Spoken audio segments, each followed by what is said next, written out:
group WhatsApp. Biarlah kau nak cakap pasal apa pun dalam group, kita akan baca. But we don't give opinion. We have our own opinion, but we just understand. Hello, Assalamualaikum and welcome back to episode 21 Benda Boleh Bincang. Have you ever come across a situation or a comment or social media replies where we think most of them, one comment, you get a majority support and we are having different opinion. So we keep thinking, Malaysia is not going to progress. Everyone keep thinking the same thing, right? Take a moment, just reflect on something. And also, we're going to talk today is the silent majority. Whether yang viral tu majority or just the noise. Kita kena faham satu benda, algorithm media sosial, dia tak suka benda yang peace or benda yang tenang atau rational. They thrive on noise. They thrive on conflicts. They thrive on spice comments. Sebab tu suara yang paling ekstrim, yang paling vocal, yang paling marah, paling out of the box, receive a lot of likes and comments akan sentiasa naik dekat top feed kita. Ini yang kita panggil the loud minority. Even previously we have majority and minority. There's a lot of majority people who keep quiet even in time of conflicts. But those who are quite loud and very loud receive certain numbers of recognition. The same thing reflects to social media today because people in general love conflict. Macam makcik kita lah yang tengah masak kat dapur, abang Grab yang tengah bawa makanan kita, or orang yang tengah tengok show ni. Kita selalunya a silent majority or a silent reader in like group WhatsApp. Biarlah kau nak cakap pasal apa pun dalam group, kita akan baca. But we don't give opinion. We have our own opinion, but we just understand.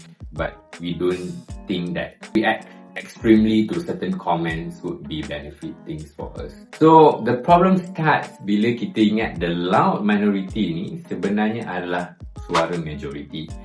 Kita mula rasa takut nak suarakan kita punya opinion. For me, it's a bit different than those who are actually commenting on the comment section. So, I'm not just talking based on vibes.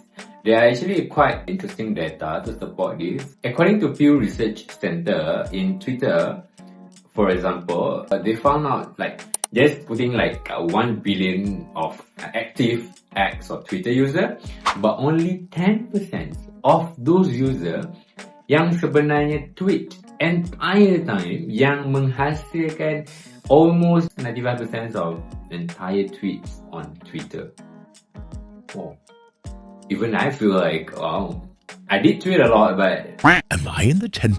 Oh, I don't know. Well, apa yang korang nampak viral tu sebenarnya datang daripada kelompok yang sangat kecil, but they are impactful. 90% pengguna yang lain only silent or just tweet yang, you baling bola tenis dekat dinding and you just return back to you. Yes, a lot of people do that. Okay? They call it observers or someone who only talk to themselves on Twitter. So kalau korang nampak 1,000 orang maki seseorang kat internet, you just have to remember there are 30 more million people in Malaysia who are maybe too busy to even open Twitter at that time when people are getting viral. So macam mana kita nak hadap dengan benda-benda macam ni? First, don't panic. Don't think that your voice doesn't matter. Bila nampak suatu isu tengah meletup, jangan terus assume that issue is a sentiment atau something that are going to mass the entire nation. Maybe keluar borak dengan kawan kat mama, tanya pendapat dorang. So you actually realize that reality in social media and the outside world are different. And also second, speak up if you want to. Jangan biarkan this loud minority monopolize the entire conversation. Don't let them lead the entire conversation into a more extreme sensation. Kalau korang rasa ada pendapat yang lebih bernas dan harmoni, just say it out loud. As much as they have rights to talk about it, you also have right to talk about it.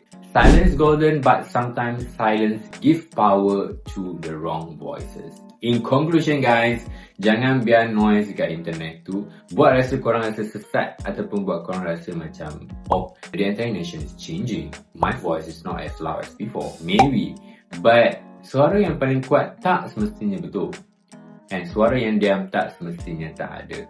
Silent voices normally will translate to a more powerful results. Those who are actually loud is just loud They give presents but they don't give much effect to the entire results later. I think that's all for me today, and thank you very much. See you next episode.